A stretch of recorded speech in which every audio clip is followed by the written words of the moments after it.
Hello everyone. In this video I will discuss one of the films called The Blackout, and never forget that I always pray for you and your family to be happy and healthy always. The film begins with the sound of a warning siren at a military base. The troops quickly gear up and take their positions. A major named Dolmatov receives information from the surveillance room that the enemy is approaching from a distance of 2 miles, moving at a speed of 12 miles per hour. Equipped with body heat sensors and much larger in size than humans. 1 month earlier, in a Moscow city restaurant, we are introduced to Oleg and Alyona, who are discussing their lives. It seems they have just met and are in the early stages of dating, and their conversation ends in bed. The scene then shifts to Paris, showing an airplane preparing to land when suddenly it loses power, causing the passengers to fall along with a blackout in the city below. This incident continues to spread almost worldwide. Returning to Oleg and Alyona, after making out, they are startled by the city's emergency sirens suddenly sounding and all transportation drones in Moscow stopping. They quickly rush to the information room, where a TV program reports that contact has been lost not only with most parts of Russia, but also nearly the entire world. There is still no certainty whether this is a series of accidents or a terrorist attack. The government urges citizens to remain calm, and the TV program concludes by stating that currently there is no signal or network for mobile phones, telegrams, radios, or the internet. The scene then shifts to a helicopter carrying special forces. They are tasked with investigating the dark area, now referred to as the quarantine zone. Major Dolmatov, who leads the unit, gives instructions to his team, and a member named Kolya is assigned the special task of detecting radiation levels at their destination. Their team is also accompanied by 2 press members covering the operation, one of whom is named Olya. In short, they eventually arrive at a shopping center in the city of Kirov. Due to the low lighting, they activate a device that can emit its own light. They find many people who have died in this place, and upon investigation, it is revealed that they died a few hours ago. This raises questions about how they could have died en masse. Major Dolmatov then leads his team into a building, and when they reach a room, they find food laid out on the table, indicating that the occupants were preparing to eat together. The odd thing is that no one is found in the room. Where did they all go? Meanwhile, Kolya, who is checking radiation levels in another room, is suddenly attacked by someone. The team, hearing the gunshots, rushes to Kolya's location. When they arrive, they find someone trying to escape through a window.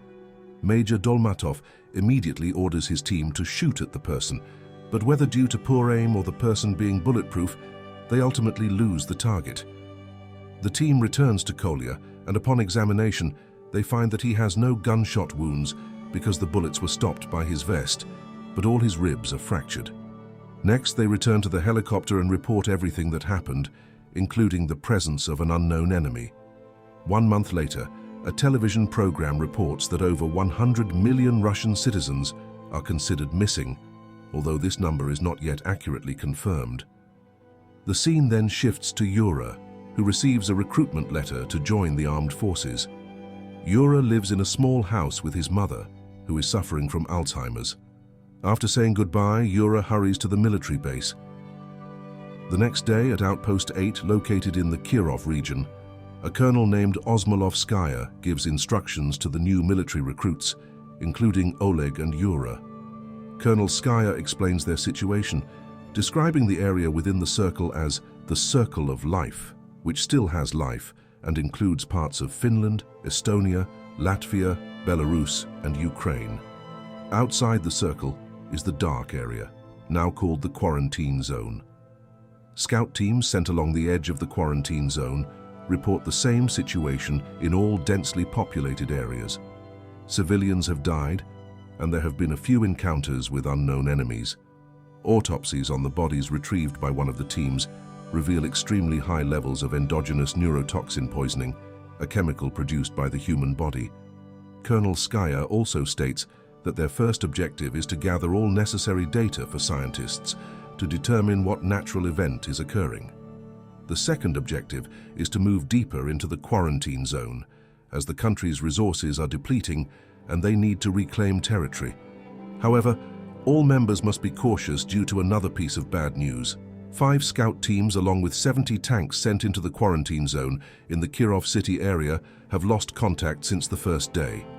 Lastly, Colonel Skaya emphasizes that they must find out what is really happening.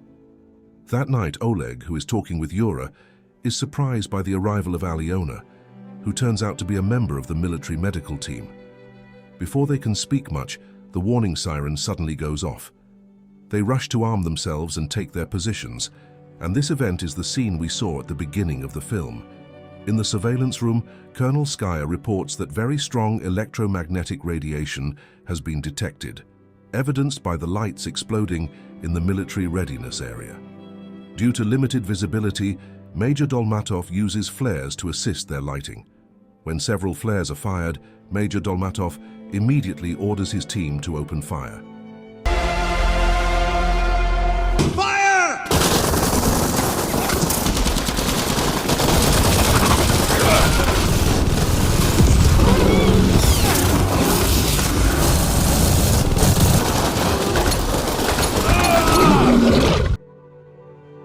The next morning, Oleg wakes up to find himself under the body of a bear. Yura helps him pull the bear's body off, revealing numerous fallen soldiers and hundreds, if not thousands, of bear carcasses from the attack the previous night. In the medical room, Oleg, being examined by Alyona, looks very happy since he has no fatal injuries. Meanwhile, Major Dolmatov and Colonel Skaya discuss what caused the bears to attack the military base. Colonel Skaya mentions people known as sensors, individuals with superhuman abilities since the quarantine zone was established. These sensors are not superheroes, but people who know something others do not. We are then shown one of the people Colonel Skaya refers to, a man named Sasha, who is being treated at a medical facility after being injured on the first day of the phenomenon. In his sleep, he sees something and forces himself to open his eyes out of fear when the figure is about to turn towards him. He is then startled by someone suddenly beside him, who introduces himself as Xenia and claims he has been sent by id.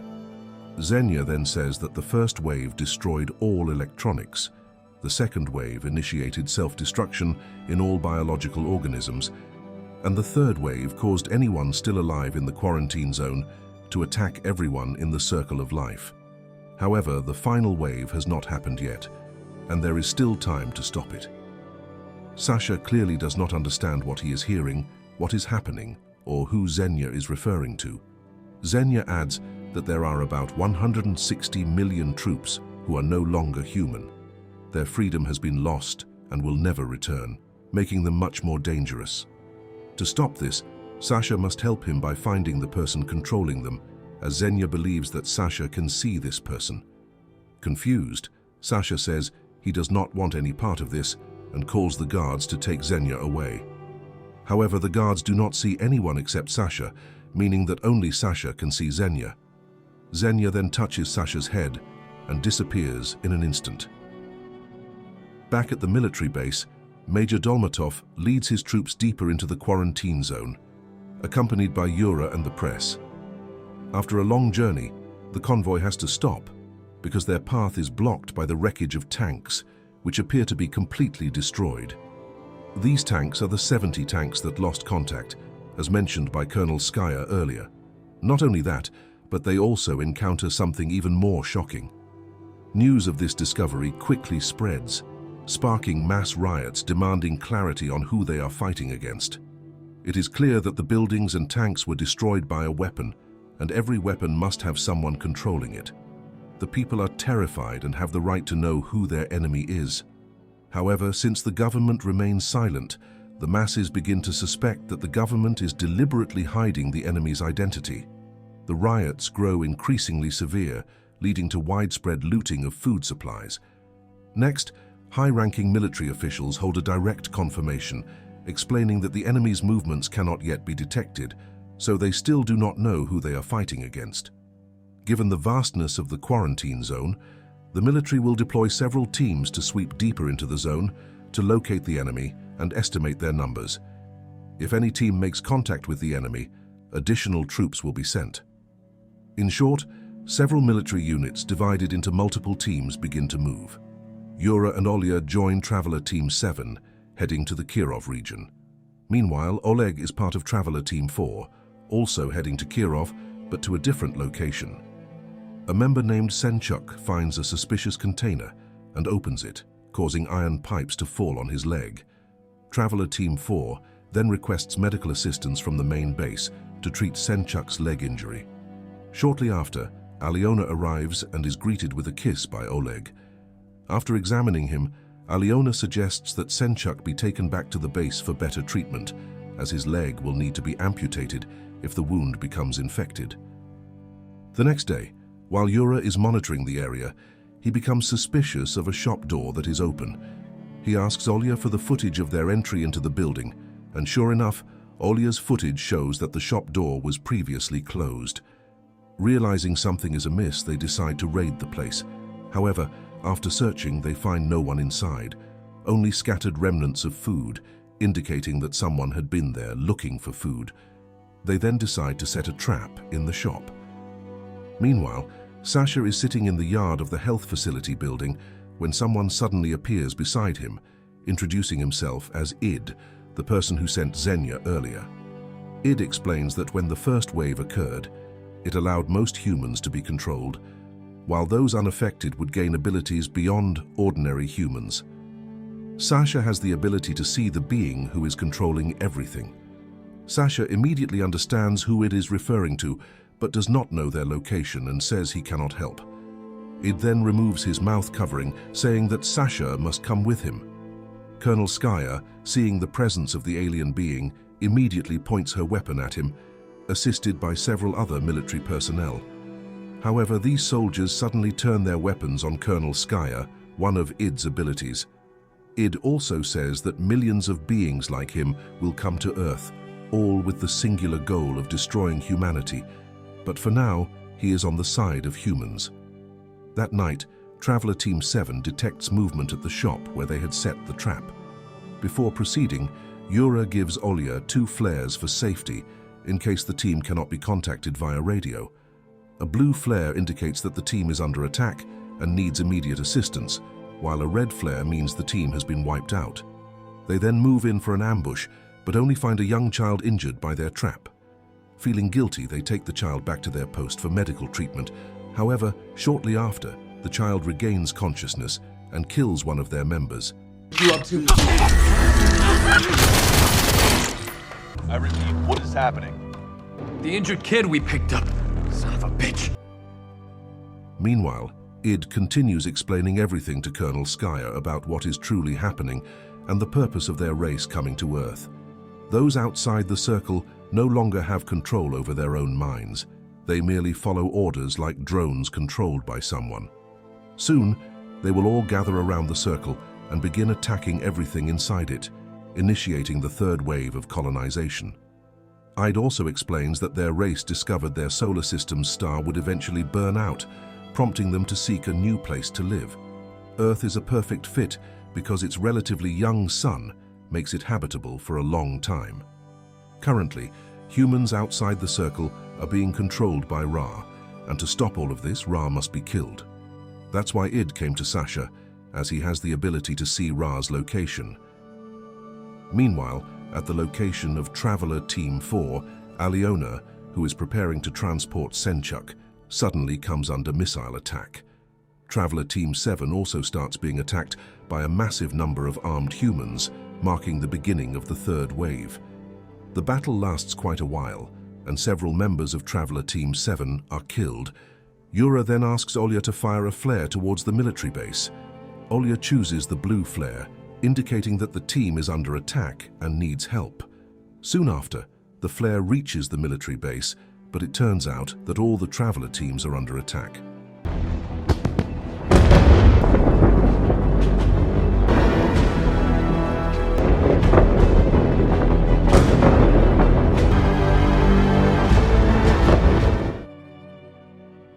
Back at Traveler Team 7, only Yura, Olya, and 2 other members are left.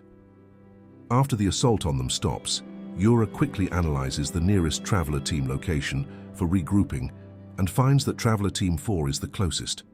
They head towards Traveler Team 4's location, but along the way, they are ambushed, resulting in the deaths of the other two members, leaving only Yura and Olya. Eventually, they find a vehicle to continue their journey. Meanwhile, Colonel Skaya, along with Id, Xenia, and Sasha, finally arrive at the military outpost 8. They are greeted by Major Dolmatov, and Id immediately requests a quiet place for Sasha to concentrate on locating Ra.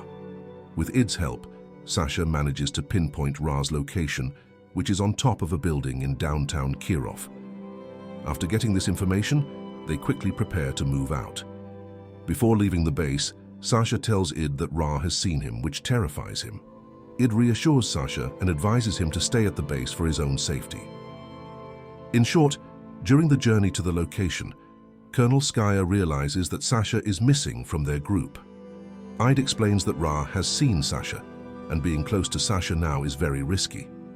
Colonel Skaya then halts their journey and requests that they return to the base immediately. However, just as they decide to turn back, dozens of missiles suddenly fly overhead and ultimately destroy their base.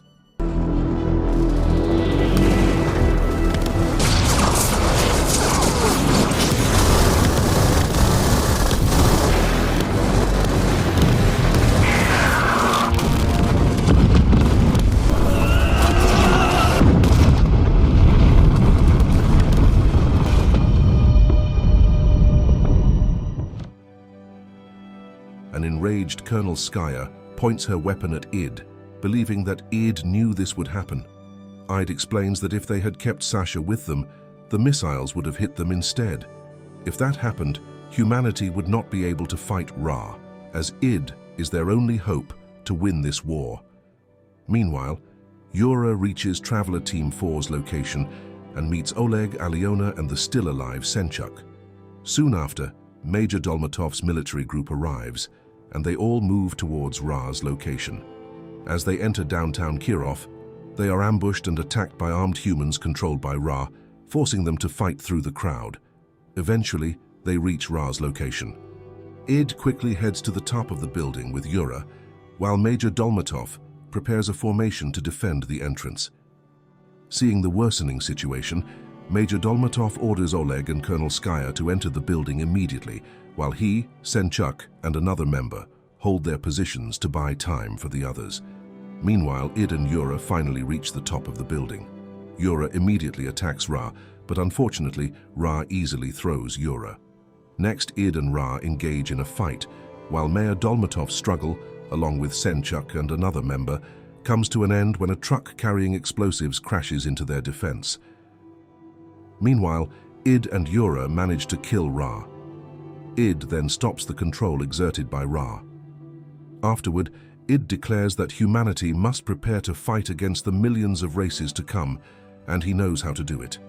For centuries, humans worshipped unseen gods, but from now on, God will always be with humanity, and Id admits that he is the rightful God for humans. Xenia, unwilling to accept Id as his god, takes a knife and attacks Id but ends up stabbing Colonel Skaya. Oleg, agreeing with Xenia, intends to attack Id, but Yura intervenes, believing that only Id can help them fight against the millions of races to come, and they eventually engage in a fight. When Oleg loses to Yura, Olya takes a pistol and shoots him.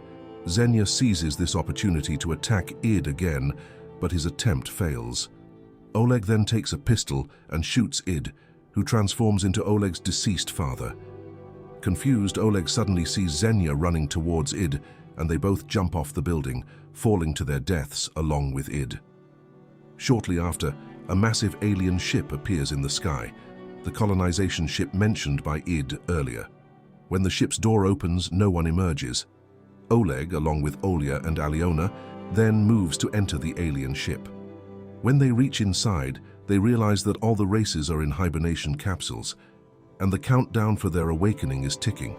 They try to find a way to stop the awakening of all the races on the ship, because they don't have enough forces and ammunition to destroy each hibernation capsule individually. Olya attempts to destroy the oxygen pipes, supplying the hibernation capsules, and it successfully damages many capsules in certain areas. They proceed to do this to almost all the pipe channels inside the ship. Eventually, when Alyona is about to destroy the last pipe channel, They realize that some hibernation capsules are occupied by children of the races, so they abandon the plan to destroy the oxygen supply pipe. When the time is up, one by one, the hibernation capsules of the children's races start to open, and children from different races gather, looking frightened at the presence of Oleg, Aliona, and Olya, and the film ends. And that's it for the story series of this film. Thank you for watching.